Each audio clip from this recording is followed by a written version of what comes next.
Worship. I just want to flag to councillors, we're working on a date of the 12th of October, Wednesday the 12th of October, to formally unveil the paintings for the Kingdom. We're probably looking at the stage at being at the event centre, but we're going to invite Terry's family along, obviously, and the people that are special to him, and councillors will be invited to that as well. So I'll update you on that when we finally get it confirmed, but if you can pencil on the 12th at 6:30. Wonderful, absolutely wonderful. Yeah. Does he take commissions? Yes. But not for thee. But, this was again that wonderful gift as we go forward. Right. Are there any conflicts of interest? No conflicts of interest. We'll move on to the confirmation of the minutes on 5.1. Starting there on page 6, are there any matters of fact? There are no matters of fact. If somebody moves, that they have a true and correct record. Moved by Councillor Van Rooyen, seconded by Councillor Gash. All those in favour, please say aye. Thank you. Are there any matters arising? There are no matters arising. We'll move quickly on to the 6.1, the mayoral report.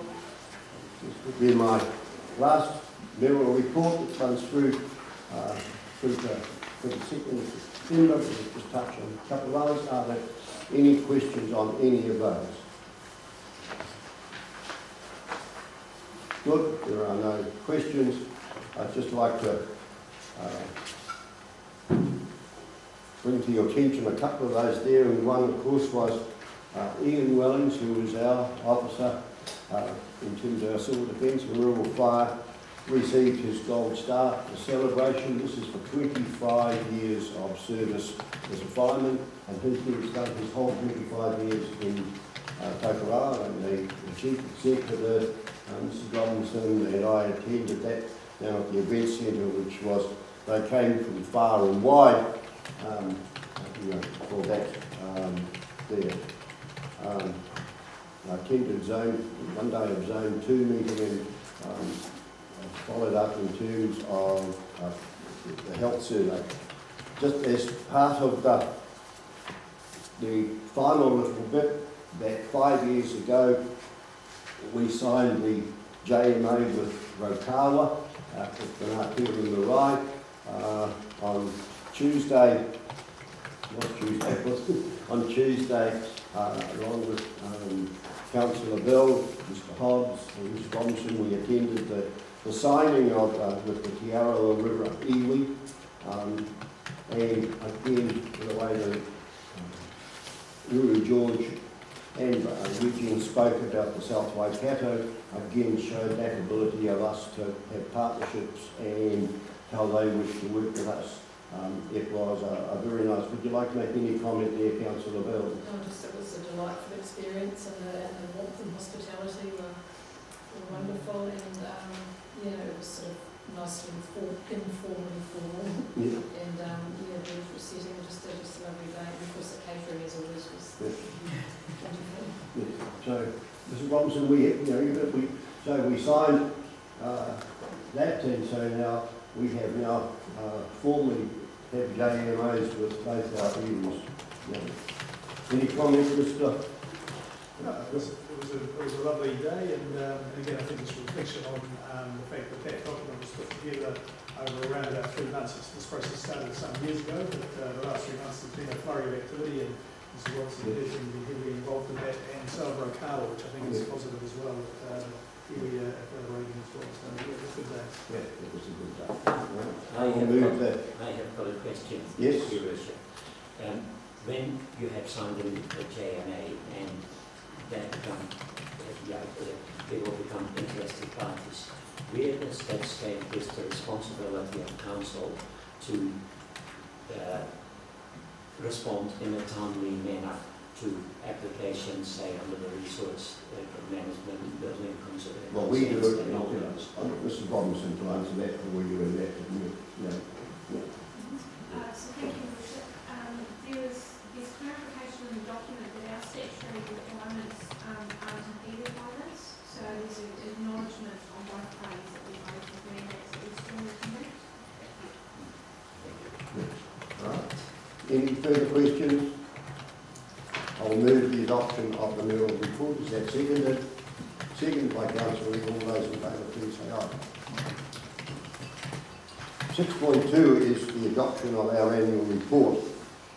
And yet, as we look there, and there is just one page, and we then have to stop and think, well, we've had the recommendation from the Audit and Risk Committee to it, but it so easily just flips past. A document like this has taken a lot of work by staff, by councillors to come through and when it has finally taken place and has gone through then the audit control and examination, and so that we have had that recommendation from the audit. Are there any questions before I take those two recommendations? This is our Bible document for 2015-2016. It really is, unfortunately, it is something that should be read widely, but too often it isn't. So will somebody move that the report be received and the council adopts the recommendation from the Audit and Risk Committee for the report to be received? Moved by Councillor Van Rooyen, seconded by Councillor Gash. All those in favour, please say aye. Thank you. And if you notice, there were two lots of paper about that, but we're not going to do it twice. That the late item, you have that page there on the South Waikato Investment Fund Trust update, which is a late agenda item. We had a hope that the chair of the trust, Mr. Ian Elliott, would have been with us today, but unfortunately he hasn't been able to attend. He has said that he will come back and talk and things that we have. Would you like to speak to this report? Thank you, Your Worship. Mr. Elliott obviously passed on. He couldn't be here today. He would have liked to have been, but just in terms of the key, I'll take the report as read. In terms of the key messages out of here, that I think is that there has been an agreement at trust level that they will merge the two trusts. So basically, just establish the Drive Trust and operate under the Swift Trust. So bring the two constitutions together. They are looking to employ a full-time manager for the trust. So one of the challenges they've had is that a group of governance people who have been operating at that level have struggled to keep things done, and that's been frustration for them, I know. So bringing someone in with the skills that looks like we're going to get, what they're going to get, not we, so they're going to get, I think it's quite exciting to get things done. They have grown the portfolio by $4 million in the time they've had it. And as identified here, have made some small investments into some economic development areas. I think Mr. Elliott would agree with you, or would agree with me if he was here, that they still have a way to go in terms of getting final structures and templates and criteria around investment applications and so on in place. But they're a long way down the track, and their new full-time person will manage that. The final thing I'd say from a council perspective is that the relationship with the Drive Trust is still very strong, or the Swift Trust I should say. Mr. Marshall's been doing some good work in recent times. I'm still heavily engaged with Mr. Elliott as well, and council's views and thoughts are being represented at that table. Well, I think as Minister has, they have grown. Deputy Mayor, I met with John Cronin, who at that stage was in charge of the investment as it's growing, and we looked for activity, but they needed to grow that there to get money so that they were spending the interest rather than buying into capital. But even as it is, the increase of $4 million, that's over and above what they have spent already in things like the Achievement Trust. They've given money for feasibility study for Cycleway. They're looking at money for Towering moving forward. So even up to doing that, they have still increased the fund by $4 million, and which we would have been very pleased if we could be still in control and having that. And now with that interest there, without biting into capital, they are now able to start looking forward to being proactive. They've got a good base, and they're consolidated. Yeah, thank you, Bishop. Sorry, just one thing I'll add that they are very aware of is that the group is quite Taurus-centric at the moment, the trust board. They've recognised that and are looking to expand the trust under the Swift umbrella to make sure it is fully represented in South Waikato. That's not to say they're not recognising South Waikato as a whole, which the constitution requires, but it's something that they are aware of. Question please. If Mr. Gabaldon is successful in becoming a councillor, does he need to resign from the trust? That is my understanding, and so that you'll realise that for us to do it, we had to show that we were, if there was any council in there that looked like a CCO, we've got to be careful as I now say CCO, because you may notice councillors in which at the last one I talked about CCOs, and that got reported in the paper that I was against a council, a chief compliance officer, which has created a heck of a lot of amusement right around local government New Zealand. Didn't mean know what he was talking about. So when we say CCO, we must make quite certain that people know that we're talking about council-controlled organisations. And as you said, they might be called that, but the government wants to control them, not us anyway. So, but it would be then and then open to audit and all the rest of it. So that is one of the areas that has to come through. Any further questions?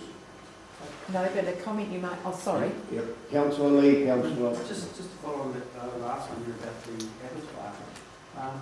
I know they would have pushed a little bit hard for it, but it's just unfortunate that it fell out at the, I suppose, at the last minute, isn't it? Because that would have well and truly cemented their place in South Waikato.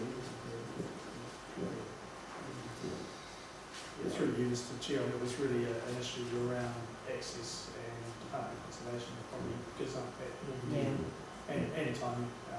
I won't go into details because it was relatively confidential, but I think word was out at the end. Yeah. And I think that's the sort of thing that we get there. Sometimes, we've got a couple of others, we've just got to get them over the line. And you must never be disheartened. Councillor. Just a comment about the Local Government Amendment Act that's been postponed. Just a reminder if you want to say something, because you did speak to the select committee and they did take away your speech. Is your speech available? There has been a query. It would be good to see your speech. However, I do know that you don't follow your speeches, but you would have had some notes there, perhaps. Yeah. Yes, it has been taken and been asked, I don't know if it was the Green Party or New Zealand First to actually do it. The Minister, Mr Hobbs, can report on that. Some mayors presented personally, some mayors accompanied Local Government New Zealand. We supported Local Government New Zealand, we didn't go, they didn't speak to it. But the result of that has been that the Minister is now taking on board some of those areas, and we now await to see the report of the Select Committee. Instead of it being reported by the end of October, it's going to be March next year, and there will be consultation, and I expect that those of us who make representation, whether we're mayors or not at that stage, will be asked to have input so that the views of this council, which are fairly typical of rural New Zealand councils, but were one of the rural councils in the North Island that actually made a formal representation. You were at Sullivan Conference where the Minister spoke. Yes, thank you, Your Worship. Yes, Sam Motuinga, the Minister of Local Government, spoke to us on Friday. He was the keynote speaker. Spoke without notes and repeated pretty much everything we've heard in the past. He's been embarrassed, and I've been embarrassed by the document that was put on the table. There wasn't a lot of consultation, there was no consultation, either with LGNZ, with Solomon, or with local authorities. He's realised that I think they've made a mistake and gone out early. Well, you're probably aware that the Labour Party have withdrawn their support formally in recent times. So I think it's almost, I won't say it's back to square one, but they are going back to consider the document in a lot more detail with a lot more consultation. So it'll be interesting to see what we get in March. I will provide it with, Thank you. follow it pretty well. So that's the situation of that, and of course, councillors, you're aware that the new council will be part of the Excellence Award, an excellence survey under local government, and the things that we've done. Again, we can expect to get a good result because we tick so many boxes. Our staff are already working upon that deal. All right, anything further? All right, are there any members' information requests? Sir? In having discussions with members of the public, it's become quite obvious to me that telephone access, particularly mobile phone access and so on, in our district is very limited in many places. And someone said to me recently, it's becoming a health and safety matter. If you are in areas that just don't have cell phone access, is there anything, and I know it's late in the piece for council, but is there anything that council can do to help facilitate that matter? We have brought it to the attention of the telecoms, on the way. In fact, Mr. Hobbs will tell you because he knows the spots between here and Victoria that are dead. And if you drive out to Arapuni, you will find it goes dead. If you drive on highway down Atanui, you will suddenly find that the world disappears upon you. We were at the Marae on Tuesday, and which everybody apologise, please. The good thing, you didn't have to turn your cell phones off because you weren't going to get anything anyhow. And so there are these. The government has assured us that they are working on it. You want to believe their assurance that it is, but we aren't getting that. And within rural New Zealand, there is an ongoing thing comes up at rural areas. What's happening because we have too many dead spots? What can we do? Mr. Hobbs, you. Yeah, thank you, Richard. There was a document tabled just recently, Zone 2, unfortunately on the day that Richard wasn't there and I wasn't there either. That document identified, you may remember about 2 years ago, we were given the opportunity to put a submission in for ultra-fast fibre, for rural broadband and for mobile black spots, which we did. And as everyone else did, we were told that we had answers, I think within 6 months. It was within a short time frame. We still haven't had answers to that. The document that I saw from Zone 2 identified the tower route from a broadband perspective, the ultra-fast broadband. TRL wasn't included in that. Our recommendation was because of the choice opportunity to perhaps that be given priority, that didn't happen. Mobile black spots again being considered, but we've certainly had no indication of what or when or where or how. Yeah. So I can't really give you any more than that, I'm afraid. So we keep putting pressure there, but hey, perhaps with your deep-bedded contacts within our central government, you'll be able to help us. I'll try. Sorry, two words. I think that is actually a critical message. I think the more we can be talking to the Louis Luxtons of the world and people like that and putting our case forward, then we'll be. The keep being raised, but are there any other members' information requests? Councillor Evelyn. This is just really a follow-on from Councillor Van Rooyen. So I've had reason to ring the police in the last 6 weeks, and it really wouldn't want to be an emergency.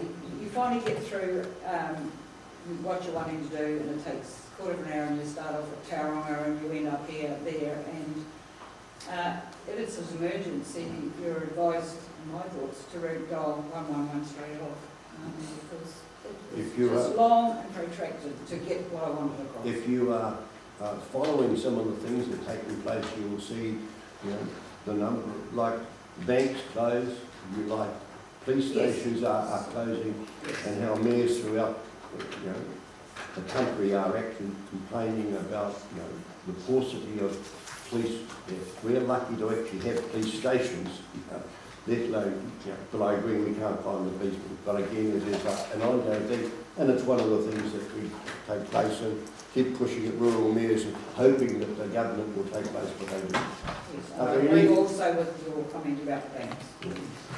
Are there any further members? There was actually, Your Worship, just to follow on, a submission at conference from Local Government New Zealand about police officers that we were understaffed in New Zealand, and they wanted to retain them. Any more further information requests? If there be none, I declare the meeting closed, and as soon as I can get over there, we will have.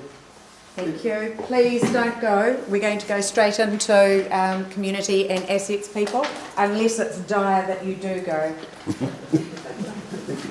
Thank you.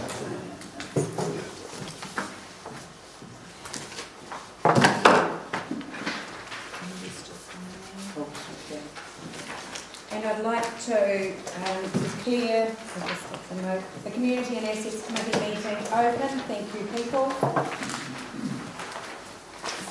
Apologies. We have apologies from Councillor Numanga, who was on leave, and Councillor Gill for lateness. Can I have a mover and a seconder, please? Councillor Bell and Councillor Lee. Thank you.